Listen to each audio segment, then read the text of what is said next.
And so, me again, and as promised, we're going to be talking about Pride and Prejudice. Two quick things. One, I started off the last video with saying I love you. That was a bit weird. Try not to do it again. And two, this is my cat. Her name's Puppet. You're going to see a lot of her.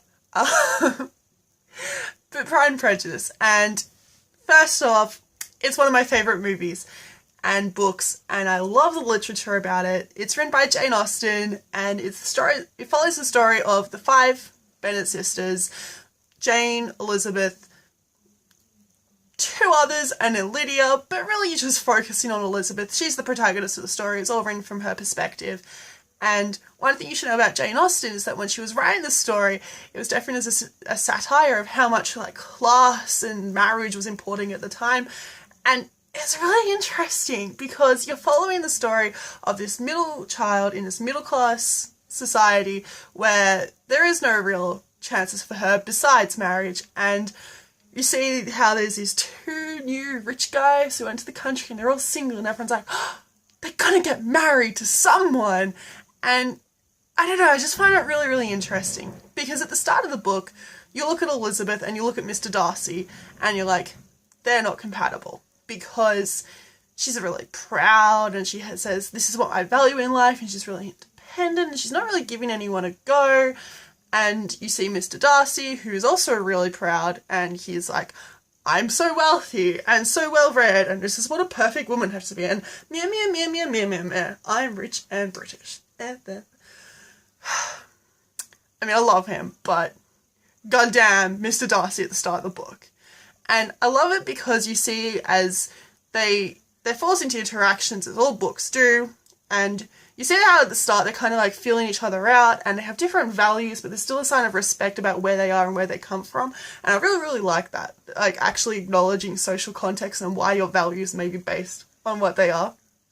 And the main conflict around the middle of the book is where Darcy goes in believing, hey look, I'm such a catch. I'm so rich, and I'm so British, and I'm so rich, and of course Elizabeth Bennet's gonna love me. I mean, I know I'm settling for her because she's middle class and, not rich, and her family's a bit but, she's kind of neat. And how Elizabeth Bennet's like, go fuck yourself. I don't need you or your money. I'm a great person and I will do what I want and I will marry for love. And I love that independence. And I also love, because there's a serious amount of social drama I just don't want to go into, how she accuses him of a series of actions and he goes away after this woman's rejected him and he's like, what sort of personal reflection can I take on? What sort of critiques? And he changes his behaviour and actually addresses what he does wrong. And I love how she just shows some humility and says, wow, he's actually changing his behaviour, and maybe I didn't have all the facts and I was quite proud.